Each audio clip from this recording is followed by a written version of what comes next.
Nasak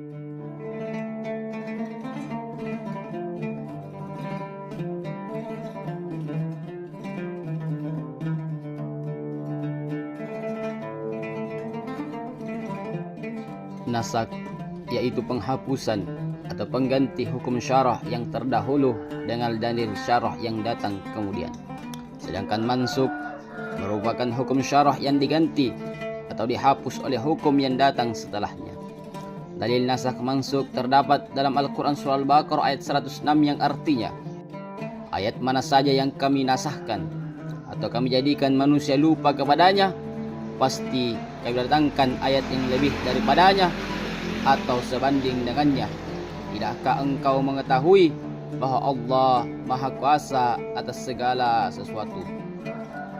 Ayat ini menjadi dalil utama bahwa Allah dapat mengganti suatu hukum dengan hukum yang lain yang lebih sesuai dengan keadaan dan kemaslahatan umat. Salah satu contoh ayat nasak mansukh yaitu larangan khamar. Pada tahap pertama dalam Quran surah An-Nahl ayat 67, Allah hanya menyebutkan bahwasanya dari buah kurma dan buah anggur dapat dibuat minuman yang memabukkan dan rezeki yang baik. Pada tahap ini belum ada larangan atau hukum haram yang ditetapkan oleh Allah. Kemudian pada tahap kedua dalam Quran surah Al-Baqarah ayat 219, Allah menjelaskan bahwa khamar memiliki sedikit manfaat, tetapi dosanya jauh lebih besar daripada manfaatnya.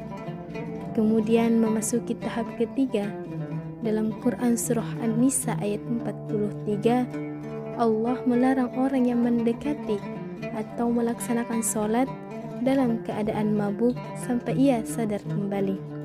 Pada tahap ini, kesempatan untuk meminum khamar menjadi semakin terbatas. Hingga pada tahap keempat, dalam Quran surah Al-Ma'idah ayat 90, Allah menegaskan bahwasanya khamar termasuk perbuatan setan dan memerintahkan orang-orang yang beriman untuk menjauhinya. Tahap ini, khamar diharamkan secara mutlak atau dinasih. Macam-macam nasak terbagi menjadi dua, yaitu yang pertama berdasarkan sumbernya, meliputi Al-Quran dinasak oleh Al-Quran, Sunnah dinasak oleh Al-Quran, dan Al-Quran dinasak oleh hadis. Kemudian yang kedua berdasarkan bentuknya, yaitu nasak hukum, nasak bacaan, dan nasak hukum sekaligus nasak bacaan. Adapun pendapat ulama tentang nasakh dan mansukh. Yang pertama, jumhur ulama menerima adanya nasakh dan mansukh dalam Al-Quran. Menurut mereka, Allah berhak mengganti hukum demi kemaslahatan umat sesuai perkembangan zaman. Yang kedua, Abu Muslim Al-Isfahani menolak adanya pembatalan hukum dalam Al-Quran karena Al-Quran tidak mengandung kebatilan. Yang ketiga, Muhammad Abduh tidak menerima nasakh sebagai pembatalan hukum, tetapi menerima perubahan penerapan hukum sesuai kondisi masyarakat. Yang keempat, ulama seperti Rosihan Anwar, Abu Zahra, dan Munawir Sadzali mendukung teori nasakh karena sebagian hukum bersifat sementara dan dapat diganti demi kemaslahatan umat. Dan adapun hikmah dari nasakh dan mansukh. Yang pertama, memelihara kemaslahatan hamba. Yang kedua, menguji kualitas keimanan umat. Yang ketiga, perkembangan hukum menuju kesempurnaan. Yang keempat, menunjukkan kesempurnaan agama Islam. Yang kelima, memberikan kebaikan dan kemudahan kepada umat. Kemudian yang keenam, membentuk pribadi mukmin sejati.